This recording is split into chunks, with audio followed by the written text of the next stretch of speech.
In this video, I'm going to describe echo-state networks. These use a clever trick to make it much easier to learn a recurrent neural network. They initialize the connections in the recurrent neural network in such a way that it has a big reservoir of coupled oscillators. So if you provide input to it, it converts that input into the states of these oscillators, and then you can predict the output you want from the states of these oscillators, and the only thing you have to learn is how to couple the output to the oscillators. This entirely gets rid of the problem of learning hidden-to-hidden connections or even input-to-hidden connections. However, to get these networks to be good at complicated tasks, you need a very big hidden state. As we'll see at the end of the video, there's no reason not to use the initialization that was carefully designed for echo-state networks, and then to use backpropagation through time with momentum to train the networks to be even better at the tasks that they're doing. One interesting and quite recent idea about training recurrent neural networks is to not train the hidden-to-hidden connections at all, but to just fix them randomly and hope that you can learn sequences by just training the way they affect the outputs. This has strong similarities with old ideas about perceptrons. So a very simple way to train a feed-forward neural network is to make the early layers of feature detectors just be random. You put in sensible-sized random weights, and then all you learn is the last layer, so that you're learning a linear model from the activities of the hidden units in the last layer to the outputs. And of course it's much faster to learn a linear model. This relies on the idea that a big random expansion of the input vector can often make it easy for a linear model to fit the data, when it couldn't fit the data well just looking at the raw inputs.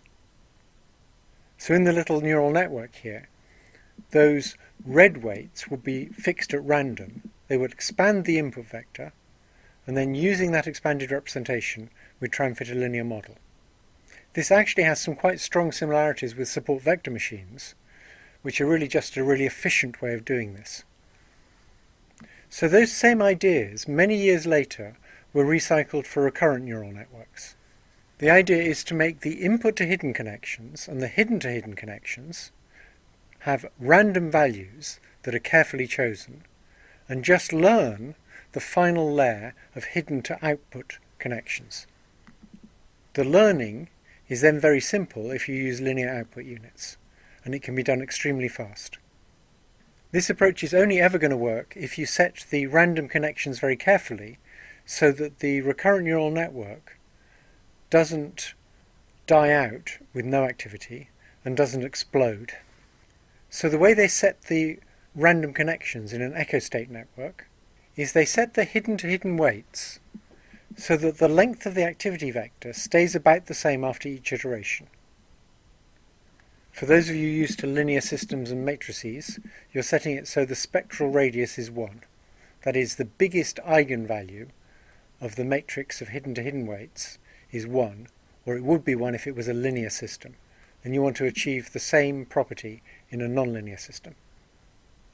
If you set those weights to be about the right magnitude, then an input can echo around in the recurrent state for a long time. It's also important to use sparse connectivity. So instead of having lots of medium-sized weights, we have a few quite large weights, and nearly all the weights are 0 in the hidden-to-hidden connections. What this does is it makes a lot of loosely coupled oscillators. So information can hang around in one part of the net without being propagated to other parts of the net too quickly. It's also important to choose the scale of the input-to-hidden connections very carefully. Those connections need to drive the states of the loosely coupled oscillators, but they mustn't wipe out information that those oscillators contain about the recent history. Fortunately, the learning is very fast in echo state networks, so we can afford to experiment with the scales of the input to hidden connections. You could think of it as a little learning loop that's just learning the scales of those connections, and it's doing it by sort of feedback that involves the experimenter. It also helps to learn the level of sparseness that's needed in the hidden-to-hidden connections. And again, because the learning is so fast, you can afford to experiment with that. That's important because it's often necessary to do those experiments to get the system to work well. So I'm now going to show you a simple example taken from the web of an echo state network. It has an input sequence which is a real value that varies with time and specifies the frequency of a sine wave for the output of the echo state network. So you'd like this thing to generate sine waves, and the input is going to specify the frequency. The target output sequence is going to be a sine wave with the frequency specified by the input. And it's going to be learned simply by fitting a linear model that takes the states of the hidden units and from those tries to predict the correct scalar output value. So here's a picture taken from Scolopedia of an echo state network doing this problem. The input signal is the desired frequency of the sine wave. The output signal after it's learned, or the teacher signal when it's learning, is a sine wave with the frequency specified by the input.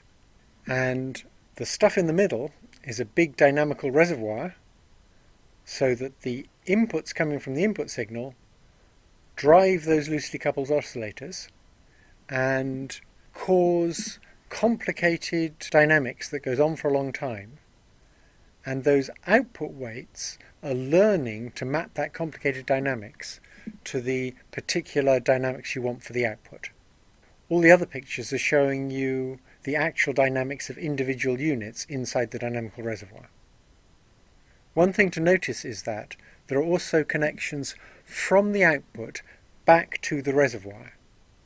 Those aren't always needed, but they help to tell the reservoir what output's been produced so far.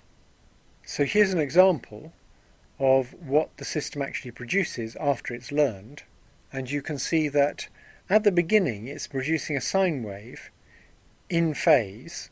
At the end it's producing a sine wave of the right frequency, but the phase is wrong, and that's because we weren't telling it what phase the sine wave should be in. So it's satisfying the requirements of producing an appropriate frequency. There are some very good aspects of echo state networks. They can be trained very fast because they're just fitting a linear model. They also demonstrate how important it is to initialize the hidden-to-hidden weights sensibly. And they can do quite impressive modelling of one-dimensional time series. That's where they excel. They can look at a time series for a while and then predict it very well a long time into the future. What they're not so good at is modelling high-dimensional data, like frames of acoustic coefficients or frames of video. In order to model data like that, they need many more hidden units than a recurrent neural network where you train the hidden-to-hidden connections. Recently, Ilya Sutskever tried something which is fairly obvious, which is to initialize a recurrent neural network using all the tricks developed by the people doing echo state networks. Once you've done that, you know you could learn quite well just by learning the hidden-to-output connections. But then presumably you could learn even better if you also learned to make the hidden-to-hidden weights better.